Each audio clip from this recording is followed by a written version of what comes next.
This is Jazzman Jay, the founder and director of the R&B Group, one of the most successful networking business groups in the Northeast. And now we've gone online, and I wanted to introduce everybody to one of my foremost friends and guests who's been coming to our group since the summer, Mr. Larry Wilner.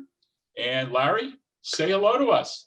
A couple words. This is just great. I'm so excited to help you launch this series, and can't wait to see how I answer your questions. It's totally impromptu. I have no idea what you're going to ask. And to be honest with you, I have no idea how I'm going to answer, but let's see what happens. Larry, very well said.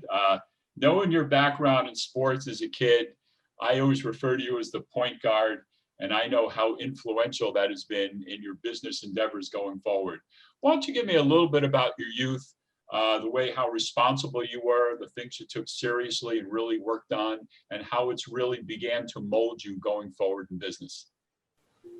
Well, it's funny you asked that. I don't think I took anything very seriously growing up except for sports.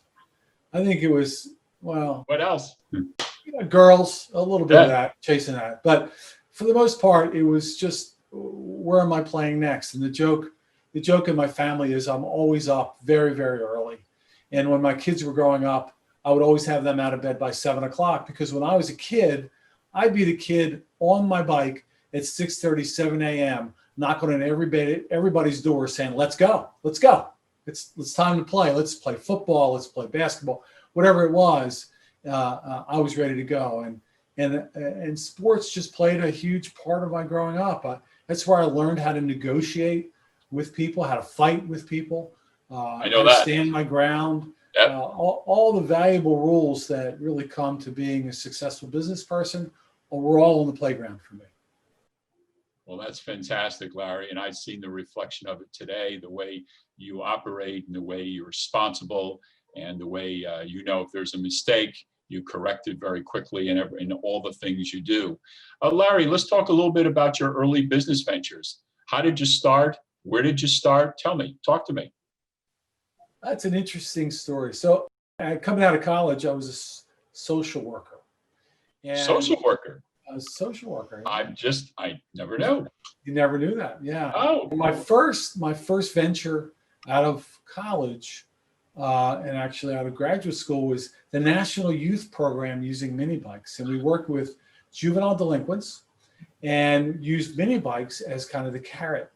So if they behaved in school and did all the things that they were supposed to do around their house and in the community, they had the opportunity to come out with us on Saturdays or during the week and ride mini bikes.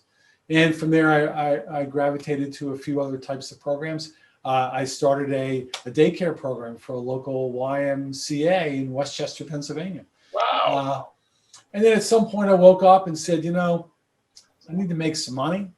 And I had gotten my graduate degree at that point. And my father had Larry, graduate degree in what? Social work. Okay. And again, girls were a big part of that. I went to Bryn Mawr, and I was the first male class at the Bryn Mawr School of Social Research. Go figure.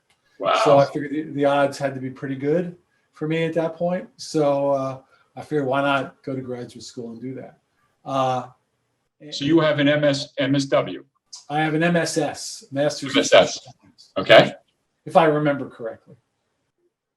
And anyway, long story short, came out of that, realized a couple years down the road that I really needed to make some money and that I really had interest in business. And I was fortunate that my father had a business for a long time in the coin machine world. He sold jukeboxes and pinball machines and cigarette machines, you name it, in the 50s, the 60s, and by this time it was in the 70s. And I called him up one day and I said, Dad, what do you think? I live in Philadelphia, you're in Baltimore. You need any help? And he said, you know what? If you think you're that good, here's some phone numbers, make some phone calls, see if you can sell anything. And I sat down in my apartment and just started selling equipment and meeting a lot of coin operators who were longtime business people. And there we went. And a few years later, I ended up down in Baltimore running the business. And that's a whole nother story where that went. But that was really the start to my business career. And from there, it's evolved to many places and many things. For all our dialogues, I never knew about that part of your business career. And that business actually in its other world has a very interesting reputation. So if anything, you certainly got your master in street smarts. That's for darn sure. I met people and went places I never thought I would go, Jay. Yeah. It was pretty remarkable. And as a matter of fact, there's a quick side note. One of my father's best friends at the time was a fellow by the name of Myron Sugarman. And Myron was one of the smartest people that I ever came across in my life. He knew 12 languages, traveled the world. 12. Let's repeat that. 12 languages. 12 languages. And traveled the world, just a smart, Orthodox Jewish guy. And didn't think much of it. I knew Myron pretty well. And I knew where Myron hung his hat. But a couple of years ago, he came out with a book. And the book was titled The Last American Jewish Gangster. And it chronicles Myron's history with the North Jersey mob. Yeah. I was not aware of that at the time, but he chronicles, Meyer Landscape, all these guys that you hear about. And as a matter of fact, he's now traveling the countryside for Chabad, which is an Orthodox Jewish sect. And he does speaking engagements. And he talks about being the last American Jewish gangster. It's fascinating. Would I love to have a conversation. Oh my God. I'll send you the link to his next talk. I can't wait. I'll share the book with you. It's terrific. It's terrific. So anyway, that's again, I could talk to you for hours about that work. And you will be talking to me for hours about that. This is a shocker. Okay, Go ahead. Yeah. Well, and that industry went away. Technology, government got in the way. Technology got in the way. So in the 70s, we hung out. My father had passed away, late 70s, early 80s. And then finally we just went bankrupt and kind of had to start all over. So since then I've been banging around a lot of different businesses, making money. And here I am at the R&B networking group. So here I am. So Larry, with all that, a wide variety of experience, social work, mobsters in the family, the whole works. That's obviously the reason you got into the business you're in there today. And so talk to me, tell me about what you're doing now. I mean, I certainly have been a witness and been part of what you're doing. You've been the one who's taken me from the crib to actually be able to get a couple words out of my mouth on these videos. So speak to me, because you're a wonderful coach, wonderful counselor. I'd love to hear more. Well, what happened, actually one of my iterations as a business person, I started a basketball recruiting business. So I again, because basketball was my passion, I actually bought a franchise where we held recruiting events for high school girl basketball players. And we would have big events in big venues, and we would have, 50, 60 Division I, II, III, and coaches come. And we'd have 100 to 200 girls in high school who were trying to play at that level. And it would be, we would just play games all day long, and the coaches would sit on one side, they take their notes, and it was just so much fun.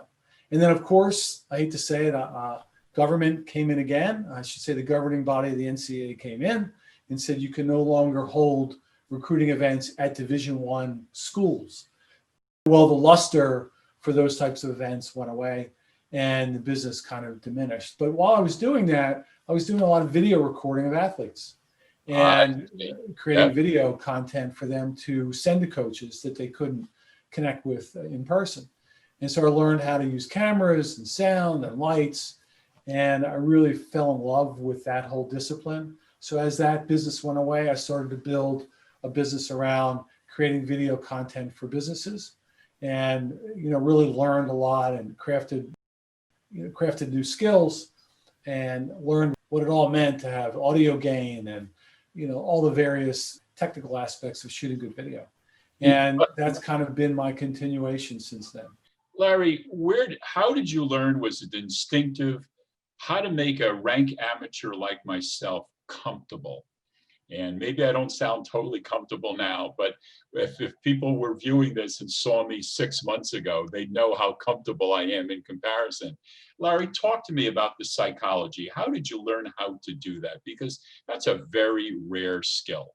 I think it's just my personality, Jay. I'm a pretty easy person to talk to, right? And I listen, and I You think do, you do, you do. I think listen. that helps. I don't feel like I have to do all the talking, so to speak. And I think it's all about having some fun.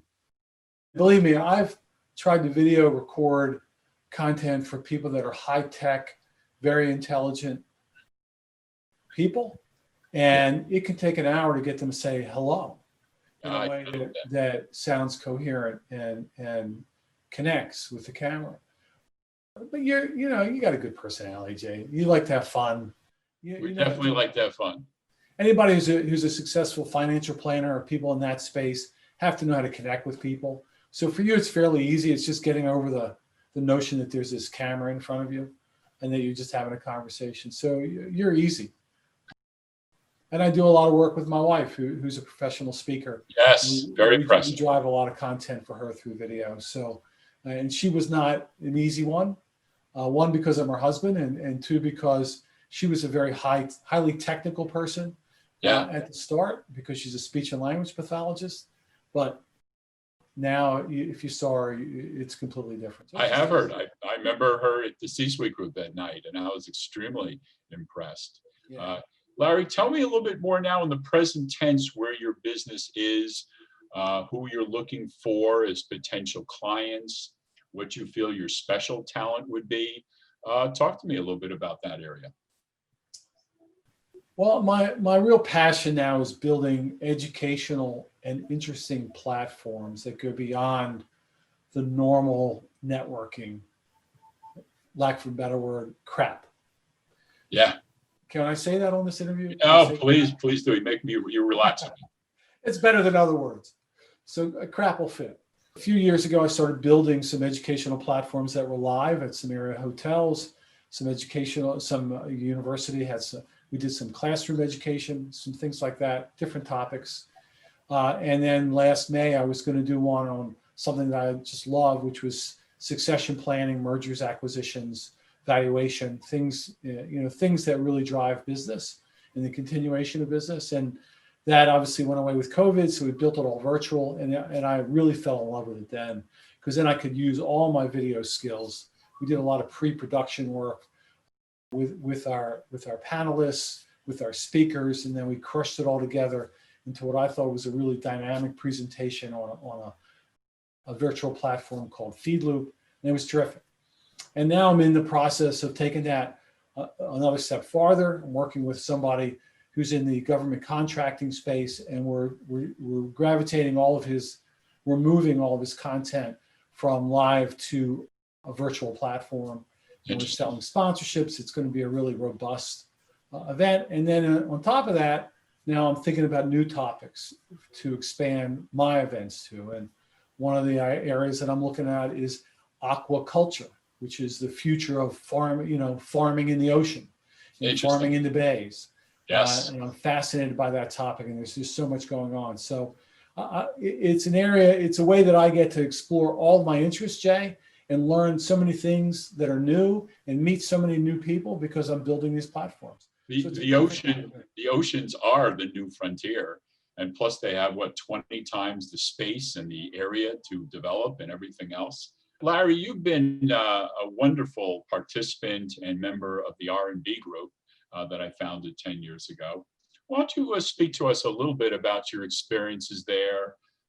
All I can do is thank you and brag about you the way you've been helping to promote the R&B group with myself. But why don't you speak a little bit about who you met, what you think about it, how it's working out for you? One word comes to mind, Jay, and it's really quality. I've done a huge amount of networking over the last 10 years in a variety of different circumstances. And now I'm at a point, I'm a little bit older, I'm a little less patient. So I need to meet quality people who can provide me with new ideas and Yep. help me develop my company and allow me to help them as well. And that's what I found with the R&B group. Everybody's just a really quality individual, quality business person with substance, not just B2C, not just your real estate agents or your I hate to say this, your run-of-the-mill financial planners, because there's a ton of them running around networking Yes, groups. there are. But to find people that really have at their core, they have value. And I found that to be so true with the R&B group. Well, one thing that always stands out about our group, and I'm hoping I'm wording this correctly, is we don't have a guaranteed reinvite. And that has kept people on their toes. And I was just wondering, how do you feel about that and compared to other groups you do go to? Because, some people, look, they're a little sensitive and they're a little uncomfortable, even though they know about that right up front. So Larry, why don't you speak to a little bit of that? I mean, it's one of the reasons I imagine we get along so well, because our personalities are fairly similar. But speak about that. Well, it's funny because I've invited people to come to your group and you've talked Yes. to them. And I said to them ahead of time, I said, look, you don't have to be here. It's not a requirement. You don't do this because you're my friend and we've done business together. Do this because you feel like you have something to offer and you want to get something. So Yes. It's not just that you have something to offer, but that you're looking to pull something out of this group, because that's the ultimate value. If I'm giving and I'm not getting anything, why am I coming back? You'll leave. And if I'm not giving anything, what's the point of having me on the group? Absolutely. So I think the fact that you make that very clear up front, that unless you're here to really engage and work with the people in the group and create value amongst each other, don't bother. Go to the Chamber of Commerce meeting, every month in your local community. Don't come here. And I think that's perfect for me. Perfect. Larry, a lot of people ask me, when are we going to start the physical group again? And I've made comments. I said, I'm really not sure, because number one, I like the fact that we can go national now. And what are your feelings about, groups and Zooms versus the physical meetings? I'm just curious. Well, I love Zoom. I love anything virtual. Here's the formula. And I go through this all the time when people ask me about the ROI for my events, right? What kind of return on that? If they sponsor one of my events, what's their ROI? And I ask them, I said, well, let me ask you a question. If you went to one chamber meeting and there were 50 people there, how many of those 50 people would you have a chance to meet and get their card? Maybe half a dozen, right? Maybe half a dozen. In my virtual meeting, if there's 50 people, you'll have 50 people you can contact. You'll be able to connect with 50 people. It's up to you to establish the ROI. It's up to you to gather that opportunity. Yeah. I can only put you in the virtual room, in the virtual space. So I think virtual is never going away. Never. I don't think live events will ever come back fully.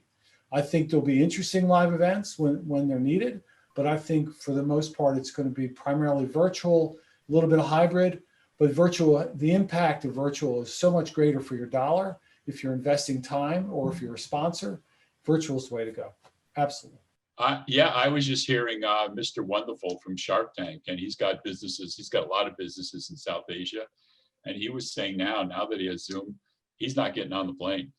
I mean, forget it, even when COVID's gone, he says, why am I getting and spending the jet lag, the whole works? So I think it's interesting. And like the fact that we're attracting people from California, from all over the country. And probably, a lot of people tell me, well, go to Australia. I'm just not sure how that works with my sleep habits and everything else. Larry, we've developed a friendship out of business reasons and personality. You've been absolutely terrific contributor to our group and everything else. Is there any other areas with the R&B group that you think we should at least be considering going forward over the next 6 to 12 months? Not really, Jay. The only thing that I like now is when I'm in groups, if you have some really interesting content presented. Yep. Initially, and I've been in a couple of groups where they've either invited somebody in or one of the people of the group does a 10-minute presentation. Without naming names, I would like to hear some of the issues that a particular person might want to talk about in terms of cybersecurity. Yeah. and the underbelly of cybersecurity. Not what we all know to be cybersecurity, but let's talk about the dark web. What's that look like? You know, those types of things, those types of educational stuff. That's the only thing that I can really suggest or recommend. Otherwise, I think the group is just fine the way it is. I mean, I have no issues with it. You know, Larry, last event, we broke a 10-year promise that I always made to say we'd never have a speaker. And we're just so fortunate due to one of our guests, Jeanette, who actually knew people at the group Axios. And they got up there, and the editor-in-chief, he was there speaking for about 15 to 20 minutes. How do you feel that went? It was terrific. And it was perfect. It's exactly on point with what I think needs to be done with most groups. You know, and I just think that's the type of thing that needs to be developed and cultivated for every group. I was at one local virtual networking group down here, and they had somebody come on talking about the theory of chaos and how that relates to leadership. And Yeah. he's a physicist, right? So it was just a remarkable 10 minutes that I still haven't stopped thinking about. 10 minutes. 10 minutes. 10 minutes. Yeah, 10 minutes. And the concepts and the constructs of how chaos fits in the spectrum of order versus disorder were things that I'd never thought about, and how that relates to life and business. It was ridiculous. It was so good. Actually, I'm helping him produce a video on that 10 minutes because I just thought it was such remarkable content. Well, chaos and jazz music. You know, it's John Coltrane got up there at the Village Vanguard, played all by himself for 2 hours. There wasn't any chord changes. So, Larry, you've been a terrific guest, a terrific friend, a terrific mentor. And I'm so glad we can start out our initial series with having you and really tell us what you really think and who you are. I can't thank you enough, Larry, for all the choreography you've done behind the scenes, helping me grow, helping the group grow. Larry, thank you. Jay, and this is great. This is a great kickoff to the series. I'm really interested in hearing everybody else. I'm tired of hearing myself talk. I'm always talking to myself in my head anyway. So the bottom line is I'm really excited. And, you know, it's funny talking with you, Jay. It's just like talking to a friend. So even though we've only known each other less than a year, I do consider you a friend. We talk once or twice a day just to make a comment about something. So I really feel that I've been fortunate to have made this acquaintance, and hopefully this series is enlightening for a lot of other people and helps the R&B group prosper. So thank you, Jay. I'm glad I wrote the script for you, Larry. And again, going forward, at least we're going to have the NBA together. Yep. So, Larry, thank you for taking so much time out of your schedule. Much appreciated. I hope you and your family have a wonderful holiday season. Great. Thanks, Jay. Really appreciate it. Thank you.